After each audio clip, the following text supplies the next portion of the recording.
Hello and welcome to Political Brew. I'm Phil Hirschkorn. Our topics today: polling, Maine's U.S. Senate and governor's races. Who's supposedly ahead? Affordable Health Care Act premium subsidies. How did Maine senators vote and why didn't the extensions pass? A win for Jared Golden in Washington and a closer look at one Democrat who hopes to replace him. And immigration enforcement in Maine. How many more arrests this year and questioning ICE tactics? My guests are Betsy, a longtime political advocate and activist and former Democratic candidate for governor and U.S. Senate here in Maine, and Bruno, the former Maine State House Republican leader and former selectman and school board member in Raymond. Welcome. Let's dive right into this Senate poll race everyone's talking about all over the country. Portland-based Pan Atlantic Research released its poll, shedding some light and insight into how Mainers are lining up for, as I said, the Senate and governor's races, which are next year. The poll finds on the Democratic side, two-term Governor Janet Mills is strongest among women and voters over 55, while oyster farmer and military veteran Graham Plattner is strongest among younger voters, especially those 18 to 34.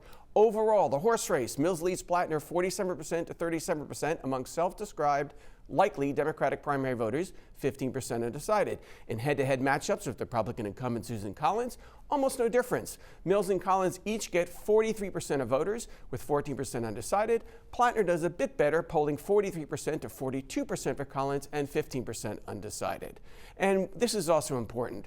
When asked about their top issues, Maine voters said they were, in this order: cost of living and inflation, 2/3 said that; health care, access and affordability, 41%, housing and homelessness, 37%, high taxes, immigration round out the top 5, followed by education and schools, as well as drug addiction and treatment. So that's a lot of information. We started with, well, you know, I talk fast. We started with the Democratic Senate primary, so let's get your take on what these numbers might mean. I think it's really interesting to look at this poll because it's very different than the poll that came out not too long ago, which had just the opposite. And it's a 20-point swing, but that one had Plattner up by that many points. I think a couple things we have to remember in this poll. One is self-described lightly Democratic voters. And, you know, it's not surprising that she's more popular with older voters. He's more popular with younger voters. The thing that pollsters are not taking into account is Maine now has semi-open primaries. So there are 43% of Maine voters who are unenrolled, or what we call our independents, who now can vote in this primary without becoming a member of the party. So those people are going to be very much inclined to Plattner, not to somebody who's been in a Democratic institution, because that's why most people are unenrolled, is because they don't like the institutions of either the Republican or the Democratic Party. So I think it skews it that way. So I think, you know, it's very early, who knows, you know, and I think, you know, for Graham, he's a relative unknown if you're not a political hack, and Janet's obviously has been here for a long time, so I think it's going to be a long season. I think this is very different than a couple of other polls. So, you know, I think the other thing we have to say is that the polling lately, this is the same firm that had Sarah Gideon up 6 points the night before the election against Susan Collins. So, you know, polls are so different now. Who answers the phone? Who talks? I mean, it's interesting, but I don't think it's definitive. From Susan Collins' point of view, not bad since she's so vulnerable, supposedly, a dead heat, and she hasn't really campaigned at all. Right. A dead heat with both candidates. And it's a small poll, though. When you look at the numbers at it, people, you're like, okay, this is kind of irrelevant. Yeah. You know, and you look at the demographics on it, most of the people had, I wouldn't say low income, but were not, you know, average income around the state of Maine. Yeah. So that tends to be the younger people who are going to support Plattner. So I find it like it's a poll, but it's just a poll. It's not like a significant poll where you go, wow, these are great numbers. You know, and I watched her interview with the pollster. Jason Eads, the president of Pan Atlantic, and on News Center Maine Plus for those that want to check it out. Exactly, and I watched it, and I'm like, okay, you know, I don't think he's even really sure about what some of these poll results are showing, because I don't buy that Mills is 10 points up on Plattner. I just don't buy that. I don't either. Let's pivot. Well, can I just say one thing? Sure. I think one of the interesting things on polling, and this is, I'm not happy about this, but I think one of the things that we're finding is that if you look at the betting polls and where people are putting their money, which has unfortunately been a very accurate predictor of the Trump winning the presidential rate, right? They have Plattner up by 10, 15 points. So it's just a really interesting thing. And another interesting thing, which I just heard, again, I'm not happy about this, but that funders are looking at those betting things as a way to where they're going to put their money rather than polls like this one. Let me just pivot briefly Sure. to the governor's race. And that's going to be the poll that we have of both the Democratic and Republican candidates. Likely Democratic voters said they'd consider or be likely to support, in this order, businessman Angus King III, former State House Speaker Hannah Pingree, former CDC Director Nirav Shah, Secretary of State Senate Bellows, and former State Senate President Troy Jackson. And on the Republican side, a majority, interesting, said they needed more information. But in terms of how it did turn out, they were recognized in this order: former Assistant U.S. Secretary of State Bobby Charles, businessman Jonathan Bush, Owen McCarthy, and David Jones, and then State Senator James Libby. And I want to point out that the poll left out Ben Midgley, who has been on conservative radio and campaigning in his own way for months, former Jim Company CEO. I guess they could only pick 5. I'm not sure exactly why they picked those 5. So I talked about the Republicans last, so Joe, why don't you pick up on that, and then we'll talk about the no faith Democrats. in this poll at all. I mean, honestly, I'm looking at those names going, okay, I don't see it that way. But I think the biggest thing the poll said was nobody knows who these people are. Right. I think that was the most prevalent thing that stood out to me. More so on the Republicans, On the 'cause Republican none of them have side. been big office holders for many Right. years like the Democrats, Right. most of So them. Yeah.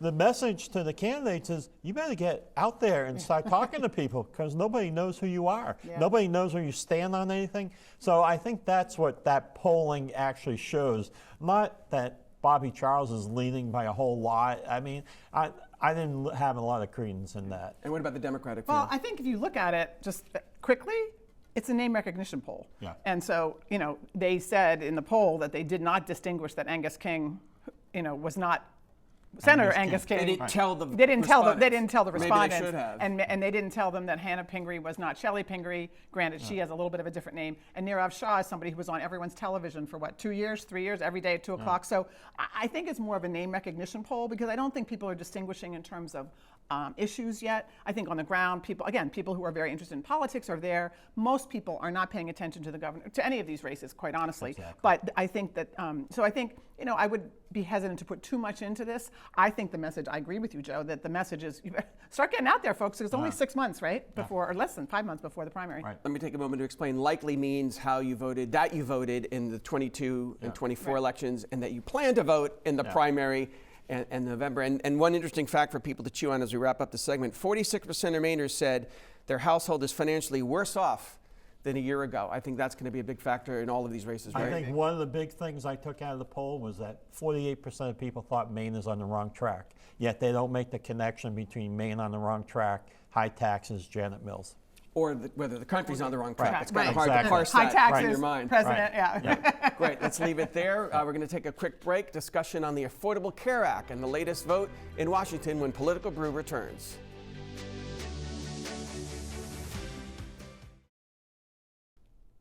This week, the long-awaited votes to extend enhanced subsidies for the Affordable Care Act premiums, a vote promised to Democrats when they ended the record 43-day federal government shutdown, which was triggered by the ACA standoff in the first place. It's amounted to nothing. The Senate failing to pass any version of legislation to extend or reform the subsidies that 20 million Americans and 54,000 Mainers rely on, all now facing steep spikes in their monthly health insurance premiums, double or triple, on average 77% higher in Maine, the state says. And that's when they expire at the end of December. Now, Senator Susan Collins offered a compromise bill to extend subsidies for 2 years with a new income cap on eligibility.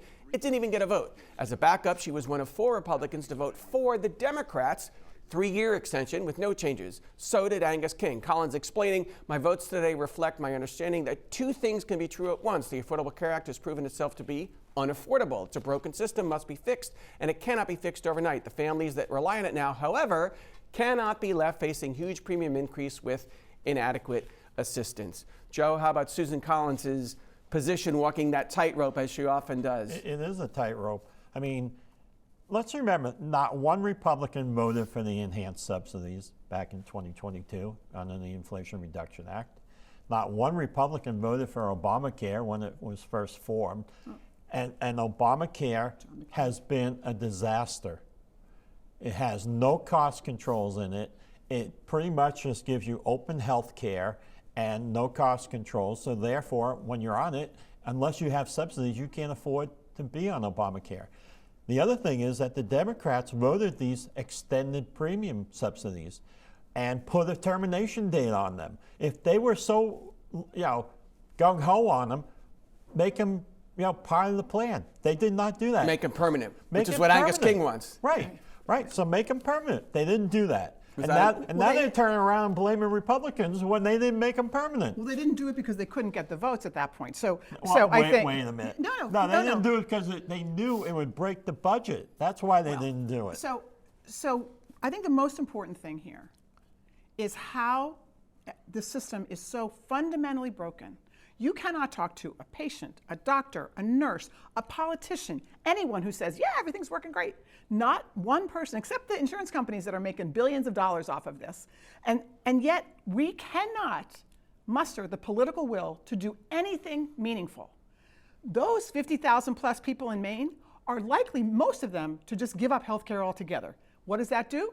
That's going to increase hospitals' uncompensated care. It's going to, and then they're going to have to carry that burden. They're going to come to the state and say, please help us out, please bail us out. So instead of from the federal government, so this is a huge thing. But to not have the political will, and I think Collins understands it, certainly Angus understands it, and I think, we are all going to understand it because it doesn't just affect those 50,000 people who are going to be kicked off.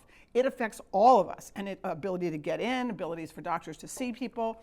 And the Affordable Care was the most, we started out way in the previous administrations to try and do a real fix, just like every other industrialized nation in the world for nationalized health care. Every other nation in the world can do this, and we're the only ones who can't. But we could never get Republican votes to do that, ever, enough. And so this is all coming home to roost, and hopefully this cataclysmic thing is going to say we have to just start all over again. Joe, Obamacare might have certain cost controls or might need some certain cost controls, but so does private insurance, right? Absolutely. And since we've had Obamacare, the uninsured rate has gone down significantly. And people's health has increased. I don't disagree that the uninsured rate has gone down. Look at the state of Maine. We're down to 7% uninsured? Yeah. I mean, it's done good things in that manner. But unless you put cost controls in and say, we just can't have an open money pit where we pay for all this stuff, there are no cost controls. Obamacare was put into place as in my opinion, as a first step to socialized medicine, where you just have health care for everybody, which is what most progressive Democrats want. And the people in the rest of the world have. Well, there's a difference. People in the rest of the world but not have. the best health care in the world. Well, you want national health insurance, what Graham Plattner calls Medicare for all. I mean, he says he's for that. He says when he's in the Senate, he'll fight tooth and nail to ensure every Mainer has health care. Janet Mills says she's for some form of universal health care. Yeah. That's your agenda as well. Well, I mean, it's not my agenda. I mean, you look around the world. I have a daughter who lives in England. I have friends who live in other parts of the world. They go in, they get their health care. Access is not a problem. Equality is not a problem. And they get health care. Here we can say, oh, we have better health care. Well, yeah, for the top 20% of people who can actually get an appointment and get in. But so that's meaningless to the rest of the people. And so it's interesting that the minute you talk about socialized medicine to try and scare people. To talk about a national health care plan, that changes the dynamic. You look at healthcare in Canada, you look at it in the UK, you look at it in other countries. If you need a hip replacement, you're on a waiting list for 6 to 12 months. Here too. No, that Yes. is absolutely not true. Joe, oh my God, Joe, my best friend just had hip replacement. She had to wait 6 months to get a hip replacement. Well, so that is not the normal case. In this country, you can get a hip replacement, knee replacement, usually within a month or two. Yeah, but how much will insurance pay? That's the Well, question. the insurance will pay for most But of that we're all care. in limbo, But, no matter what our coverage is. And you if you never want know. to talk about Medicare for all, why don't we do an experiment and say instead of 65 when you get on Medicare, why don't we make it 62, which is the early retirement age of Medicare? Why don't we try that experiment? Well, and that has been a plan to take it, and part of Bernie Sanders' plan was to do exactly that. Just keep lowering the age at which people could access Medicare. Right. And then we'll see. But, at 62, you can retire early and get Medicare. Get Social Security. And why don't you get your Medicare insurance Take at that to age? Washington. We got to leave it. We got to leave it there for now. We'll take another quick break, and when we come back, Jared Golden's big win in Washington when Political Brew returns. A win this week for Congressman Jared Golden in Washington. His bipartisan bill to restore collective bargaining rights to federal government unions has passed the House of Representatives with 20 Republican votes. The Protect America's Workforce Act would repeal a Trump executive order from April that stripped collective bargaining rights from 1 million federal workers. Here's how Golden described the order on the House floor. Since the order was made, the administration has ripped up more than 700,000 union contracts. The order was the largest act of union busting in American history, and it left our federal workforce more vulnerable to unfair treatment and political interference. A couple other things that are interesting there. It's the first time a Trump executive order has faced nullification from Congress. Obviously, the courts have gotten involved in some of those. And, of course, this has to go to the Senate where it faces uncertain prospects. Yeah. Well, Yeah. What's your view on this issue and how Congressman Golden handled it? Well, I think he did a great job. I think it's interesting that so many Republicans joined Congressman Golden. Now, it's important to remember that this, for federal workers, they don't have the right to strike. They don't even have the right to bargain over wages. This only dealt with working conditions. And so for the president to come in and just say, we're going to just take away unions, politically, it seems like a very stupid mistake on the part of the president, because there is so much emphasis now on workers' rights and bargaining, and we see the divide, the money going to the people at the top and not the workers. And so to do this, I think even their Republican colleagues, his Republican colleagues in Congress said, we can't do this, A, it's wrong, and B, we can't run on this, and so I think, it was, good bipartisan work, all that kind of thing. I was glad to see Jared step up and do something and get something done well. But I think that because it's going to die in the Senate, I think that it's, unfortunately, it's not going to come to pass. But I think it's important to highlight the kind of attack on workers that this administration, this national administration, this presidential administration is doing. Joe? I mean, he got 20 Republicans to join him. That's a big feat. But remember, Republicans also represent districts that have a union representation. Yeah. So, I mean, that's why you get those 20 Republicans. But for the most part, Republicans look at unions as it's almost impossible to fire someone who shouldn't be in the position they're in. So that's how we look at unions. You look at the state employees union in Maine or at the federal level, it's almost impossible to get rid of someone who's not doing their job well. So. Well, we look at it as the only way that workers have the chance to actually bargain for rights, for better working conditions, and for pay. And so I think that's what you're looking at is a very narrow thing. And I mean, the 40-hour work week, right. No child labor, that's all because of unions. So I think it's giving workers a collective right to work with, to bargain with their management. It's the only avenue we have. Let me just pivot and turn to the race to replace Jared Golden, who announced that he's not going to seek a fifth term next year in Washington. One of the candidates who's seeking the Democratic nomination is our state auditor, the former Secretary of State and state legislator Matt Dunlap. We've talked about Jordan Wood before in the show, but this week Dunlap launched Women for Dunlap, and he's had a couple of town halls. And in an interview with me, he defended his experience as an asset. It's really interesting that this is the only profession where experience seems to be a liability to a lot of people, that the longer you're in, the less capable you are of serving, which I obviously completely disagree with. I mean, it takes a long time to learn these processes and how to get things done and how to navigate different bureaucracies and the legislative process.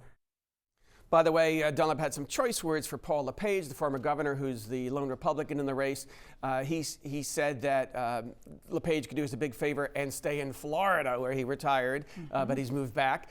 And LePage had a response to that from his spokesman who told us that LePage had helped pass a historic plan to pay off massive hospital debt that was left behind by Augusta Democrats, and LePage protected Maine hospitals and with it rural health care. As a longtime job creator, he did focus on the economy and helped Maine create thousands of job skills that are needed now more than ever. Okay, so CD2, LePage versus Dunlap, maybe? Yeah, yes. I think Matt Dunlap is a solid Mainer, smart, experienced. He's not the flashiest guy in the world, but he is the guy that you say, oh, and I think most importantly, he believes that government can do good and should do good and must do good in people's lives.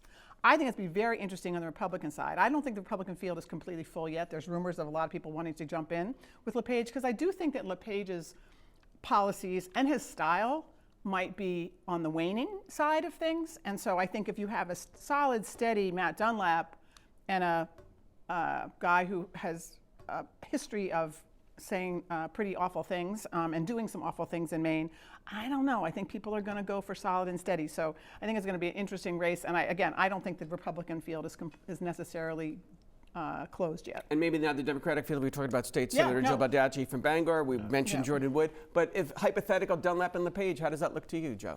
I think LePage wins easily. Full disclosure, Matt was my seatmate in 1996 in the legislature. So I like Matt. He's a good guy, honest guy, but has only worked in government. Has never done anything in the private sector. But isn't that what we want? People who know how to get things done instead of all these newcomers? Well, you don't think business people know how to get things done? Right. Different context. Different context. That's part of the argument with all these candidates. Right. But you know what? If you've had experience in the private sector, you could quickly learn government. It's not that hard. I did it. I think I did okay with it. Our president's certainly trying. Yeah. So, I mean, the fact is, Matt's a good guy. Jordan Wood, nobody knows who he is. And Troy Jackson's probably going to jump into CD2. You think? I don't know if I agree with that anymore. No? I mean, well, look at the poll that came out. He's dead last. No, but I think one of the interesting things and one of the hard things in this race is why Washington, the Democratic Congressional Campaign Committee, has decided so much that they don't want Matt or Jordan, either one, that they're still trying to recruit somebody else. It's like, who is the else you're looking for? Maybe they want a military veteran like Jared. Maybe they want someone who's like him, who's going to be loyal to them. Who will play well in the 2nd District. Matt Dunlap and his policies don't play. I don't agree. He's a hunter. He's lived there. He's not. No, I disagree with that. If you want to know more about Matt Dunlap, you can watch my full sit-down interview with him on News Center Maine Plus. So here we go, another quick break. When we come back, immigration.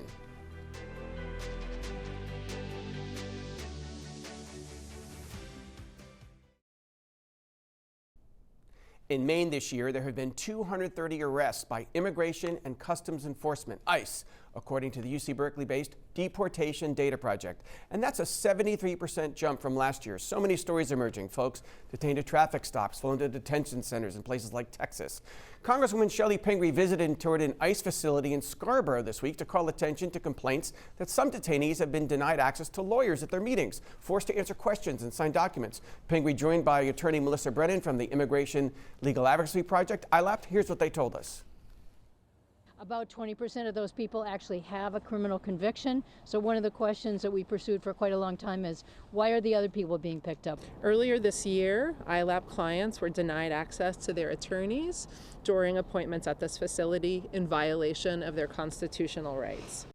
And in Rockland this week, the City Council approved an ordinance prohibiting city employees of resources from assisting, facilitating, or cooperating with federal immigration enforcement operations unless required by a law or a court order. One councilor told us this. We have green card holders, we have refugees and asylum seekers here, and they are here legally. So, Joe, a lot of controversy over this aggressive enforcement, not just in other cities, but obviously here in Maine. What do you think's going on? Obviously, we see where their sympathies lie. Right, and I think a lot of Americans want to get rid of illegal immigrants who came into this country illegally. Meaning that they crossed the border without, justification. And I think that's what Americans are concerned on. Is it getting a little too aggressive? It may be, rounding up people in certain manners just doesn't sit well with a lot of people. So I think we need to really think about how do we get these people out of the country who came here and just, are getting benefits. In Maine, they get all kinds of benefits. And we need to think about how we're going to deal with them. And I don't think we have a good answer. The violation of people's constitutional rights, people who are here, as you heard, with green cards, who are in the process of the legal process, being rounded up, sent places where people don't know where they are, being denied access, in addition to very poor treatment in these ICE facilities in terms of just basic human needs, but being denied access to their lawyers. Any particular government and no president gets to decide who's an American citizen. The U.S. Constitution says that. And we completely violate and don't pay any attention to what's said in the Constitution. That's what people are upset about. And I think that we are seeing time and time and time again what I would call the thuggery I mean, the fact that you're wearing masks, that you don't have to show you don't want to think that you have to show your identification. I mean, what is this? This is like swooping people up on the fear, on the basis of how they look, of what they, I mean, it is not a targeted thing towards the few people who are here not in a legal process, or people who have criminal convictions. This is a wholesale sweeping. I was hoping Maine would avoid it because that's not who we are as Mainers, but clearly we are headed right in that direction. They are not U.S. citizens, let's be clear. But there's a process, and they're in the legal process, well, Joe. Not all of them. No, I know, but most of them. We don't know who's being rounded up, okay? We hear about the story about the parent who was picked up dropping their kids at school. They were here illegally. They don't have constitutional rights if they're not U.S. citizens. But we have, no, that's not do. true. They do. No, they do. do. We have a process for refugees and asylees and asylum seekers, and those people are all in the midst of that process. If you cross the border illegally, you are breaking the law. No, you have a chance to go and talk and plead your case and talk about asylum, talking about being a refugee, and then that is a case that takes time, and during that time you are allowed to be here legally and you have constitutional rights being here. Joe, that's what's being violated. Did the administration say that they were going to focus the harshest tactics on the so-called worst of the worst? I mean, here's a story from NBC News this week. NBC is our News Center Maine's network affiliate. ICE has arrested nearly 75,000 people with no criminal record. That's a third of the people who've been arrested by ICE. But they're still here illegally. No, you don't. No, you don't know that, Joe. Listen. How do you know who those 75,000 in the people Constitution, are? in our Constitution, it says that you have a right to be here as you are working through that process. And what you're saying is you're not even allowed to try and get in that process. Not if you cross border illegally. If you are in another country and you apply for asylum through the embassy, that's a totally different story than just walking across the border and how do they saying, know I'm here as a refugee. But are some of the tactics a little too harsh and abrupt? I guess one of the stories that we've seen regionally in the last week or so was the 19-year-old girl at Babson College, which is in Boston. Yeah. Her boss, as a surprise, bought her a plane ticket home to see her parents over Thanksgiving in Austin, Texas. And little did she know that when she was 8 or 9 years old, she was subject, or maybe her family was subject to a deportation order. I mean, it's stories like that that I think are really pulling at the heartstrings And the of fact everybody. that they want to go after kids, I mean, and take, we've all heard the Do story. you treat everyone equally with the same broad brush, no matter their status? I think if they've come into the country illegally, How would yes, you know you that? do. How would you know that on a Well, pickup? if someone has a deportation order, No, that means that they're here illegally. Okay, but when they go and do a sweep, they don't know anybody's status, and they are not that's releasing. not true. That's not true. They have ways of knowing who these people are and their immigration status. There are so That's many who people. they're sweeping. But they're sweeping people with green cards, people here legally. Well. We've had people in Maine with green cards who have been sent to Texas. Their families can't get in touch with them, and they are here legally. So they clearly didn't have anything on their manifesto that was right there. Is it entrapment? There are other stories of people who go to their final appointment for Exactly. citizenship, husband, wife, sometimes with the baby there, and maybe in the past there was some violation, but I thought the process of getting the green card or citizenship, you're on that last step, cleared that up. Right, so think of what we're doing. We're saying to people now, go into hiding. Don't go do that last official legal step. I can't tell you the number of my friends in the Somalian community and other places that are afraid, in addition to the rhetoric that's coming out of Washington, but are afraid to go to the grocery store, afraid to show up to work, afraid to show up to a doctor's appointment, afraid to take their kids to a doctor because they don't know who's there. We are not that country. That is not who we are.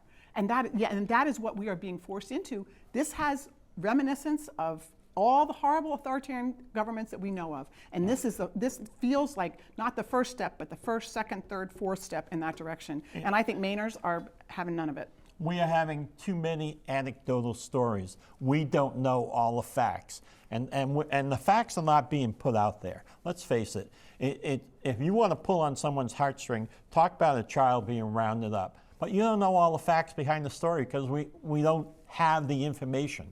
I think until we do know all that information, that's a totally different ballgame. I think no matter what the information, Maine people would say that no child deserves to be rounded up, taken from their parents, and sent somewhere where they don't know. That's inhumane. I don't care what the facts are. I agree with you. They should not be separated from their parents. But if their parents are here illegally, they are part of that. And it should be one big, you need to leave because you didn't come here through the proper channels. Okay, let's leave it there. I want to thank my guests, Joe Bruno and Betsy Sweet. That's all for Political Brew. We'll see you next week.